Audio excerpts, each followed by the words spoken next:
নমস্কার বন্ধুরা, আবারও একটি নতুন ভিডিও তোমাদের সবাইকে স্বাগত।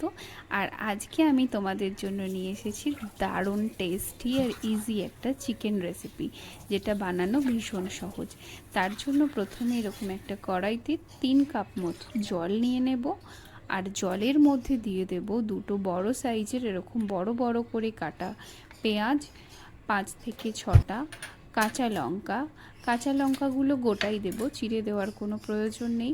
তার মধ্যে দিয়ে দেব পরিমাণ মতো আদা রসুন আর 8 থেকে 10টা গোটা কাজু আর একটা বড় সাইজের টমেটো। এগুলো দেওয়ার পরে এটাকে ঢাকা দিয়ে মিডিয়াম ফ্লেমে আমি ফোটাতে থাকবো যতক্ষণ না জলের পরিমাণটা হাফ হয়ে যাচ্ছে। জল হাফ হয়ে যাওয়ার পরে এগুলো একটা মিক্সিং পটে জল থেকে ছেঁকে তুলে এটা ভালো করে ঠান্ডা করে তারপর একটা পেস্ট বানিয়ে নেব। আর এই জলটাকেও একটা কাপে তুলে রাখবো, কারণ এটা পরে কাজে লাগবে। এইবার কড়াইতে সাদা তেল দিলাম। সাদা তেল গরম হয়ে যাওয়ার পর আগে থেকে ম্যারিনেট করা চিকেনগুলো এর মধ্যে ফ্রাই করতে দিচ্ছি।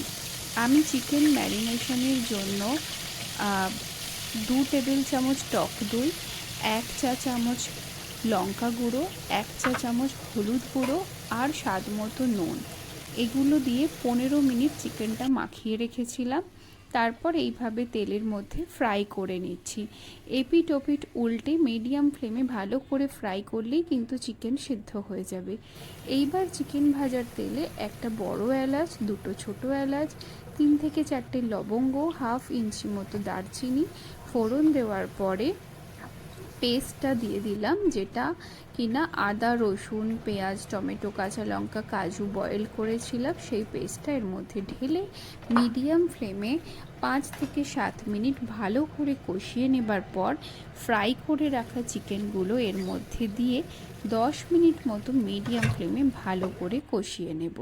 কিছুক্ষণ ঢাকা দিয়ে ফোটানোর পরে এর মধ্যে দিয়ে দিচ্ছি বেশ কিছুটা পরিমাণ কাসৌরি মেথি। কাসৌরি মেথি দেওয়ার পর মিডিয়াম ফ্লেমে আরও 5 মিনিট মতো ফুটিয়ে তারপরে গ্যাসের ফ্লেমটা একদম লো করে দেব।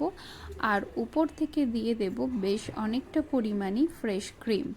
তোমরা ক্রিমের পরিমাণ একটু কম করলেও করতে পারো, কিন্তু রান্নাটায় যেহেতু খুব বেশি পরিমাণে তেল মশলা নেই, তাই আমার মনে হলো ক্রিমটা একটু বেশি দিলে ফ্লেভারটা হয়তো একটু বেশিই ভালো হবে। আর সত্যি রান্নাটা দারুণ টেস্টি হয়েছিল।